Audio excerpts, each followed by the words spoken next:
Dream job ఆదిత్యతోనే సాధ్యం. Aditya degree colleges admissions open. For more information visit our website. నమస్తే, welcome to Suman TV. నేను మానస. మనం చూస్తున్నాము గోల్డ్ ప్రైసెస్ గత కొన్ని రోజులుగా, గత కొన్ని ఏళ్లుగా చాలా ఫ్లక్చుయేషన్స్ అనేవి మనం చూస్తున్నాము గోల్డ్ ప్రైసెస్ లో. కొన్ని జాతీయ అంతర్జాతీయ పరిస్థితుల నేపథ్యంలో గోల్డ్ ప్రైసెస్ మనకి ఎక్కువగా పెరగడమే కనిపిస్తోంది, కానీ తగ్గడం అనేది చాలా తక్కువ కేసెస్ లో మనం చూస్తున్నాం. మరి ఈ తరుణంలో ఇప్పుడు చూసుకున్నట్లయితే ఒక గత వారం రోజులుగా గోల్డ్ ప్రైస్ అనేవి కొంచెం కొంచెంగా తగ్గుతూ ఉండింది. ఏదైతే 90,000 దాటిన గోల్డ్ ప్రైస్ కాస్త గత వారం రోజుల్లో కొంచెం కొంచెం తగ్గుతూ 89,000 కూడా చేరుకున్నటువంటి పరిస్థితిని మనం చూసాము. అయితే సడన్ గా మళ్ళీ 2 రోజుల్లో నిన్నే మనం చూసుకున్నట్లయితే ఒక 2,000 రూపాయలు అనేది పెరిగింది 10 గ్రాముల బంగారం ధర. ఇప్పుడు హైదరాబాద్ లో చూసుకున్నట్లయితే మనకి సడన్ గా 93,000 చేరుకుంది 10 గ్రాముల బంగారం ధర. మరి ఈ నేపథ్యంలో ఇప్పుడు అక్షయ తృతీయ కూడా రాబోతోంది. ఈ పరిస్థితుల్లో గోల్డ్ ప్రైస్ ఇంకా పెరిగే అవకాశం ఉందా, తగ్గుతుందా? అసలు సామాన్యులు గోల్డ్ కొనే పరిస్థితులు ఇప్పుడు మనకు చూస్తున్నట్లయితే గనక అసలు కొనే పరిస్థితి లేదు. మరి ఈ తరుణంలో అసలు గోల్డ్ ప్రైసెస్ గురించి డిస్కస్ చేయడానికి మనతో పాటు ఉన్నారు జీవీఆర్ శాస్త్రి గారు, ఫైనాన్షియల్ ఎక్స్పర్ట్. వారితో మనం మాట్లాడదాం, గోల్డ్ ప్రైసెస్ గురించి తెలుసుకుందాం. శాస్త్రి గారు నమస్తే అండి. సార్, మనం చూసినట్లయితే ఇప్పుడు గోల్డ్ ప్రైసెస్ అనేవి పెరుగుతున్నటువంటి తరుణంలో గత లాస్ట్ వీక్ అనేది కొంచెం ఊరటనిచ్చిందనే చెప్పుకోవచ్చు. కొంచెం కొంచెం తగ్గుతూ వచ్చినాయి prices.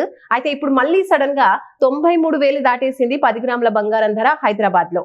So as an expert మీరు ఏం చెప్తారు? ఇప్పుడు మనం కొన్ని వీడియోస్ లో కూడా చూస్తున్నాము, సడన్ గా 56,000 కూడా కావచ్చు, వెయిట్ చేయండి, ఇప్పుడే కొనకండి అని కొంతమంది చెప్తూ ఉన్నారు.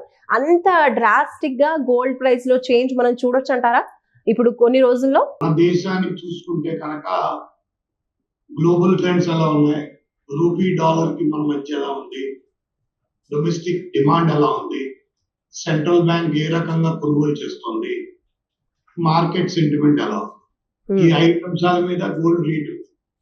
ఓకే, ఇంటర్నేషనల్ లో అది సెంటిమెంట్ కాదు, వాళ్ళకి ఏంటంటే కంటింజెన్సీ ఫండ్. అది వాళ్ళు ఎక్కడైనా సరే, ఇప్పుడు మన భారతదేశం అయినా సరే, ఎక్కడైనా ఇబ్బంది వస్తే ముందు ఆ గోల్డ్ ను ఉపయోగిస్తాం. మన భారతదేశంలో రిజర్వ్ బ్యాంక్ గోల్డ్ కొంటుంది. ఎందుకు ఉంటుందంటే కరెన్సీని ప్రింట్ చేయడానికి. మన కరెన్సీని ప్రింట్ చేయాలంటే 115:85 అనే, అంటే 115% విదేశీ మారక ద్రవ్య నిధులైనా ఉండాలి, ప్లస్ 85% గోల్డ్ ఉండాలి. ఈ రెండింటికి ఈక్వలెంట్ క్యాష్ మనం ముద్రించుకుంటాం. అంటే ఆ క్యాష్ ని ఇష్టం వచ్చినట్టు ముద్రించారు.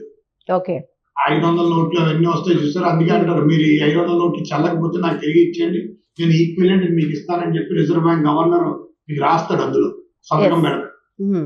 అంటే దాని అర్థం ఏంటి? మీరు ఎప్పుడు అంటే దానికి ఈ విలువ ఇక్కడ ఈ దగ్గర ఉన్నప్పుడే ఆ విలువ తగ్గట్టు నోట్లు ఇష్యూ చేస్తాడు. సో ఆ రకంగా సెంట్రల్ బ్యాంక్ కొనుగోలు చేసిన, లేదా గ్లోబల్ ట్రెండ్స్ లో ఎలా ఉంది ఇప్పుడు అంటే వాళ్ళు ఎందుకు రేట్లు పెరుగుతాయని మనం అనుకోవచ్చు. అంటే ఇప్పుడు ఎప్పుడైతే ఈ టారిఫ్స్ వేసి మొత్తం అన్సర్టనిటీ అక్రాస్ వరల్డ్ లో తీసుకొచ్చాడు ఆయన ఏంటంటే అందరూ ట్రేడ్ సర్ప్లస్ అన్ని ట్రేడ్ డెఫిసిట్లు అయిపోయాయి. ట్రేడ్ డెఫిసిట్లు అయిపోతే ఈ యూరోపియన్ డిఫైన్డ్ ఎకానమీస్ వీళ్ళ దగ్గర వ్యయం ఎక్కువైపోతుంది. వాళ్ళకి వ్యయం ఎక్కువైపోతే అది ప్రజల మీద వేయకుండా వాళ్ళు ఏం చేస్తారంటే కాంటింజెన్సీ ఫండ్స్ కోసం వాళ్ళ దగ్గర ఉన్న గోల్డ్ రిజర్వ్స్ ని బయటికి తీసేస్తారు. ఆ బయటికి తీసి మార్కెట్ లో, అది ఓపెన్ మార్కెట్ లోకి అలౌ చేస్తారు. ఎప్పుడైతే గోల్డ్ బయటకు ఓపెన్ మార్కెట్ లోకి సప్లై ఎలా వచ్చిందో అప్పుడు గోల్డ్ రేట్ తగ్గిపోతుంది, అంటే అది తక్కువ రేటుకి వెళ్తుంది. అప్పుడు ఆయన చేత అయినా మనకు కూడా తగ్గు వస్తుంది. సో మనకు ఇప్పుడున్న పరిస్థితులను బట్టి ఆయన నిన్న 90 రోజులు మారిటోరియం వేసిన మూలానే మళ్ళీ గోల్డ్ అంత ఈజీగా అంటే తగ్గిపోతుంది, 25,000 తగ్గిపోతున్నా, 30,000 తగ్గిపోతున్నా, అలాంటివి ఏమి జరగవు. అవి జరిగే పనులు కావు. ఏంటంటే ప్రైస్ ఫిక్సేషన్ అనేది ఇంటర్నేషనల్ ట్రెండ్స్, గ్లోబల్ ట్రెండ్స్ మీద ఆధారపడి ఉంటుంది. అది డొమెస్టిక్ మనకు వచ్చి ఎఫెక్ట్ గా రూపీ డాలర్ దగ్గర చూస్తాం. ఆ రూపీ డాలర్ దగ్గర మనం ఎంత వీక్ అయ్యే కొద్దీ దాని వాల్యూ పెరుగుతుంది, ఎంత స్ట్రాంగ్ అయ్యే కొద్దీ దాని వాల్యూ పెరుగుతుంది. ఆ రకంగా ఉంటుంది. కానీ ప్రస్తుతానికి అయితే అసలు ఆ ఐటమ్ మనం చూడవలసిన అవసరం లేదు. ఎందుకంటే డాలర్ విషయం చాలా ఎక్కువగా డాలర్ డామినేషన్ ఉంది. ప్రస్తుతానికి డాలర్ డామినేషన్ వెళ్తాం. ఎందుకంటే చైనా మీద 125% వాళ్ళు ట్యాక్స్ కట్టడంతో ఏమైందంటే ఒక్కసారిగా యూన్ తగ్గిపోయి ఎక్స్పోర్ట్స్ ఇంపోర్ట్స్ సెటిల్మెంట్లు అన్ని ఆగిపోయాయి.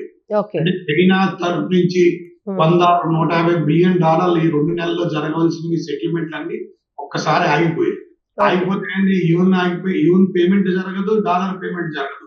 ఒకసారి డాలర్ ఆగిపోయింది, వీళ్ళు తీసుకోరు. సో అలాంటప్పుడు మన డాలర్ సస్టైన్ అవుతుంది. సస్టైన్ అయితే మనం రూపీ వాల్యూ తగ్గుతుంది. సో తర్వాత మూడోది వచ్చి మీకు డొమెస్టిక్ డిమాండ్. అంటే మామూలు డొమెస్టిక్ డిమాండ్ అంటే మన ఇండియాలో ఎప్పుడు తగ్గుతుందో రెడీగా కాసి కూర్చుంటారు. ఎందుకంటే మన సెంటిమెంట్ ప్రజలకు ఏంటంటే గోల్డ్ రూపంలో కొనుగోలు చేస్తారు. అది ఎప్పటి నుంచి కాదు కదా, మన అది one of the tradition and culture, rich culture and tradition. ఆ ట్రెడిషన్ లో ఒక భాగంతో మనం కొంటాం, అన్ని మన ఫెస్టివల్స్ కి వాటికి కొంటాం. కాబట్టి ఇట్ ఈస్ అ పార్ట్. అంటే మనం ఎంత ఖర్చు పెడితే దీనికి ఖర్చు పెడతాము, దీనికి కూడా ఖర్చు పెడతాము. ఒక మైండ్ సెట్ ఉంది మనకు. ఆ మైండ్ సెట్ కి ఉన్న డిమాండ్, దానికి డిమాండ్ అంటారు, domestic demand. So market sentiment అంటారు. మార్కెట్ సెంటిమెంట్ ఎలా ఉంది, ఏ రకంగా వెళ్తుంది, దాని మూమెంటం ఎలా ఉంది, అదే ఫ్రీ ఫ్లో గా ఉందా లేదా, అదే చూసుకోవాల్సింది. అది గవర్నమెంట్ ఏం చేస్తుంది, ఆ సెంటిమెంట్ మీద అప్పుడు ట్యాక్స్లు వేస్తుంది. 4%, 5%, 6% వేసారు గవర్నమెంట్ ఆఫ్ ఇండియా. సో దాని ద్వారా ఉంటుంది. సో అంచాది ఇవన్నీ లెక్క చూసుకుంటే వచ్చే 2-3 నెలల్లో ₹1,00,000, ఇప్పుడు 1,91,000, 92,000 ఉంది. ఇది నేను కూడా 1,15,000, 1,20,000 దాకా వెళ్తుంది. నా లెక్క ప్రకారం అయితే 1,20,000, 25,000 కూడా క్రాస్ అయిపోతుంది. క్రాస్ అవ్వాలి, అవి తప్పదు. ఎందుకంటే గోల్డ్ ఇవాల్యుయేషన్ టెక్నిక్ అంటారా, గోల్డ్ ఇవాల్యుయేషన్ టెక్నిక్ లో యూరోప్ కి చాలా, యూరోపియన్ యూనియన్ లో ఉన్న దేశాలు, చాలా మటుకు దేశాలు ఇప్పుడు గోల్డ్ ని బయటికి తీసేస్తారు. ఎందుకంటే అది టైం ఇది. వాళ్ళు జనరల్గా ఫిబ్రవరి, మార్చ్ టు జూన్ మధ్యలో ఎక్కువ గోల్డ్ ని వాళ్ళు సెల్ చేస్తారు. ఎందుకంటే వాళ్ళు కరెన్సీని ప్రింట్ చేస్తారు. కరెంట్ ప్రింట్ చేద్దామా చేయకూడదా అనేది డిసిషన్ తీసుకుంటారు. ఈసారి ఎనర్జీ కాస్ట్ మీద ఎక్కువైపోయింది. వాడి ఎనర్జీ కాస్ట్ చాలా ఎక్కువైపోవడం వల్ల అది ప్రజలు భరించలేరు. కాబట్టి గవర్నమెంట్ భరించాలి. కాబట్టి గవర్నమెంట్ నుంచి ఎక్కడి నుంచి భరిస్తుంది, కాంటింజెన్సీ నుంచి భరిస్తుంది. ఇక్కడ కాంటింజెన్సీ ఏంటి, గోల్డ్. సో గోల్డ్ అమ్మకం ద్వారా వచ్చిన సొమ్ముని ఎనర్జీ కాస్ట్ లో సబ్సిడీ కింద ప్రజలకు ఇస్తారు. ఓకే, మరి ఇప్పుడు అక్షయ తృతీయ కూడా రాబోతోంది. ఈ సందర్భంలో అంటే మీ ప్రిడిక్షన్ ఇప్పుడు 1,20,000 దాటబోతుంది అంటున్నారు 10 గ్రాముల బంగారం ధర. ఇప్పుడు అక్షయ తృతీయ కూడా ఇంకా హైక్ ని ఎక్స్పెక్ట్ చేయొచ్చా గోల్డ్ ప్రైస్ లో?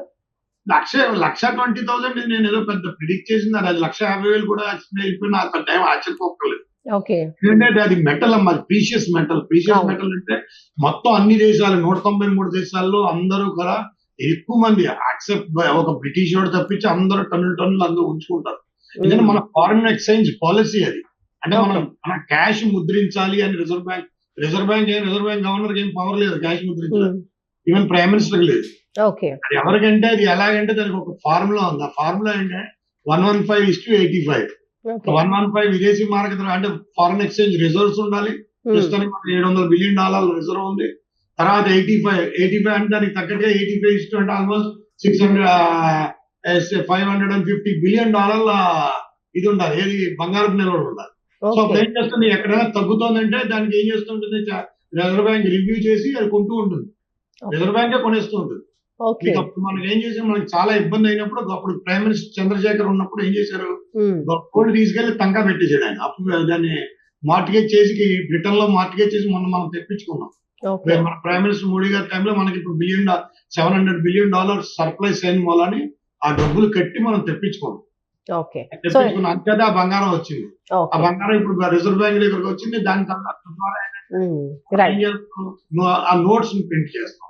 సో ఇప్పుడు 1,50,000కి 1,20,000. కానీ ఇప్పుడైతే గోల్డ్ రేట్ అయితే మాత్రం ఈ అన్సర్టనిటీ, గోల్డ్ రేట్ పెరుగుతుంది తప్ప తగ్గే పరిస్థితి అయితే లేదంటారు. Okay, right. Thank you so much అండి జీవీఆర్ శాస్త్రి గారు. So as a financial expert, ఇప్పుడు ఉన్నటువంటి పరిస్థితుల్లో గోల్డ్ ప్రైస్ ఏ విధంగా ఉంటుంది, పెరుగుతుందా తగ్గుతుందా అనేటువంటి కన్ఫ్యూజన్ కి ఒక క్లారిఫికేషన్ అయితే మనకి ఇచ్చేశారు శాస్త్రి గారు. సో చూస్తున్నారు కదా, గోల్డ్ ప్రైస్ ఇంకా మున్ముందు పెరిగే అవకాశాలే ఉన్నాయి తప్ప తగ్గే పరిస్థితులు అయితే లేవు అని చాలా క్లియర్ గా తెలియజేస్తున్నారు. అండ్ మున్ముందు అక్షయ తృతీయ రాబోతోంది, పెళ్లిల సీజన్ కూడా రాబోతోంది. కాబట్టి ఇటువంటి అంటే ఎక్కువగా డిమాండ్ కూడా ఏర్పడే పరిస్థితులు కనిపిస్తున్నాయి. కాబట్టి అసలు తగ్గే పరిస్థితి అయితే లేదు అని చెప్తున్నారు. ఇఫ్ అట్ ఆల్ ఎటువంటి పరిస్థితుల్లో కూడా తగ్గే పరిస్థితి అయితే లేదు, ఇంకా పెరిగే అవకాశం కూడా ఉంది. అయితే 1,20,000 నుంచి 1,50,000 10 గ్రాముల బంగారం ధర 1,50,000 వరకు చేరుకునే అవకాశం కూడా ఉందని చెప్పేసి మనకి శాస్త్రి గారు తెలియజేస్తున్నారు as a financial expert. So మరొక మంచి టాపిక్ తో మళ్ళీ కలుసుకుందాం. చూస్తూనే ఉండండి సుమన్ టీవీ. నమస్తే. సుమన్ టీవీలో మీ పర్సనల్ అండ్ బిజినెస్ ప్రమోషన్స్ కోసం కింది నెంబర్కి కాంటాక్ట్ చేయండి.